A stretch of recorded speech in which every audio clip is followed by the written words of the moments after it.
जय श्री राम।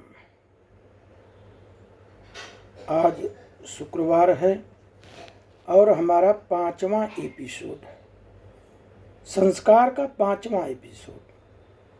चौथे एपिसोड में हमने बताया कि अगर पुंसवन संस्कार समय पर न हो सके तो सीमांतोन्नयन के साथ भी हो सकता है। अब आप ये जानना चाहेंगे कि सीमंतोन्नयन संस्कार क्या है। सीमंतोन्नयन शब्द का अर्थ है संस्कार की महिमा। सीमंतोन्नयन शब्द दो पदों के योग से बना है, सीमंत और उन्नयन। सीमंत का अर्थ है स्त्री की मांग, ये जो दो भाग में विभाजित रहती है, यहाँ वाली या बिना मांग का यहाँ, ये नहीं। संस्कार युक्त मांग जो बीच में एकदम, जैसे हम लोग चंदन, यही चंदन आगे जाए तो बीच में यहाँ एक मध्य भाग है, इधर दाहिना दिमाग इधर बायां, एक मध्य भाग में यह सिंदूर रूपी अमृत हमारी मातृ शक्तियां पहनती हैं। तो स्त्री, सीमांत का अर्थ हुआ स्त्री की मांग, और सिर के बालों की ये विभाजन रेखा है। विवाह संस्करण में इसी सीमंत के वर के द्वारा सिंदूर दान होता है, तभी वह विवाहिता सौभाग्यशालिनी, संवेदनशील और मर्म स्थान कहा गया है। इसमें पवित्र सिंदूर के सहयोग से जो विशिष्ट भावनाएं एवं संवेग प्रादुर्भूत होते हैं, वे उसको अखंड दाम्पत्य जीवन के लिए सहयोगी और अभ्युदयकारी होते हैं। सीमंतोन्नयन संस्कार में पति के द्वारा विशेष विधि से गर्भिणी वधू के सीमंत भाग का ही संस्कार होता है। बालों को दो भाग में बांटा जाता है। उन्नयन, जिसका प्रभाव कि उस स्त्री की भावी संतान पर पड़ता है, इस दृष्टि से इस संस्कार का बड़ा महत्व है। सीमंतोन्नयन संस्कार के संबंध में अब बड़ी भिन्न भिन्न हमारे ऋषि महर्षियों का मत है,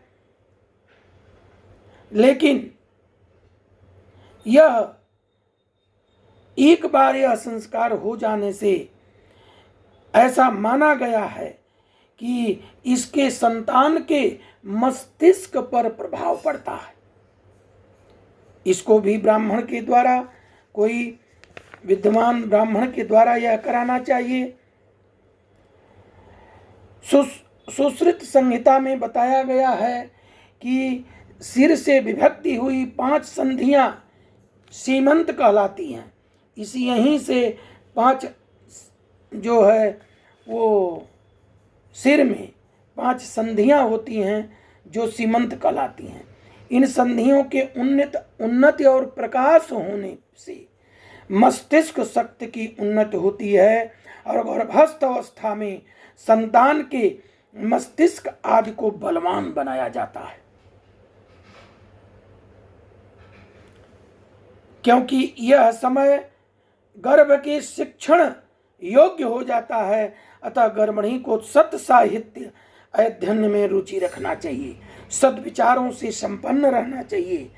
इस संसार में बिना वादकों को बुलाकर उन्हें किसी वीर राजा, किसी वीर पुरुष का चरित्र का गायन करना चाहिए। देशभक्तों की कविता और कहानियां सुनना चाहिए। राजा हरिश्चंद्र, सत्य दानी, जितने भी हमारे यज्ञ पुरुष, दान पुरुष, धर्म पुरुष, राष्ट्र पुरुष, उनकी जो है कहानियां सुननी चाहिए। इस संस्कार में पति जो है घृत युक्त यज्ञावशिष्ट सुपाच्य पौष्टिक खीर अपने स्त्री गर्भवती को खिलाता है। शास्त्र वर्णित गूलर आदि का वनस्पति के द्वारा गर्भिणी के सीमंत मांग को 2 भाग करता है और सुभाषनी वृद्धा ब्राह्मणियों को गर्भिणियों को आशीर्वाद दिलाया जाता है। जो गांव की बूढ़ी बुजुर्ग महिलाएं हैं, ब्राह्मण महिलाएं हैं, उनको दान दे करके आशीर्वाद दिया जाता है। तो सीमांतोन्नयन संस्कार का यह हमने आपको विवेचना की। अब इसको अपने नहीं किया जा सकता, इसका संकल्प होता है, इसकी व्यवस्था होती है, इसका हवन होता है, विभिन्न प्रकार के पवित्र निर्माण, कुशकंडिका, बहुत चीज़ें, घृत पात्र, चारुपाक, अस्त्रुआ सम्मार्जन, अस्त्रुआ का पुनः प्रतपन, विभिन्न प्रकार के जो है विधि होती है। लास्ट हवन होता है। हवन के बाद कुछ ब्राह्मण को दक्षिणा दे करके और संगीत के द्वारा गाया जाने वाला मंत्र गर्भिणी स्त्री को सुनाना चाहिए। जैसे गंगायै नमः, यमुनायै नमः, सरस्वत्यै नमः, नर्मदायै नमः, गोदावरी नमः, कावेरी नमः। इसके बाद भस्म जो है उनको भस्म का टीका लगा करके विसर्जन किया जाता है। तो अब ये जान लीजिए कि यह संस्कार माने बच्चा पेट में है तो ये आ जाते हैं ये संस्कार, ये सब। अब पेट के बाहर आने पर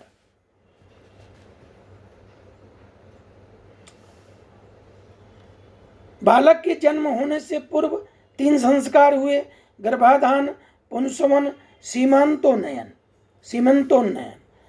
अब ये चीज यहाँ से अब आगे बढ़ती है तो पुत्र पैदा हो जाता है।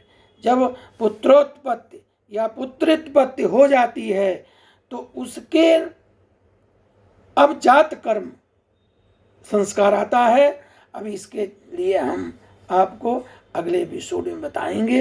ये बहुत ही अच्छा ये सब संस्कार हैं, इसकी बहुत सी क्रियाएं हैं। तो इसको करने से तब जो है हमारे संस्कारी पुत्र पुत्रियां पैदा होंगी। तो आप संस्कारों को समझें, संस्कार की तरफ लौटें। जय परशुराम।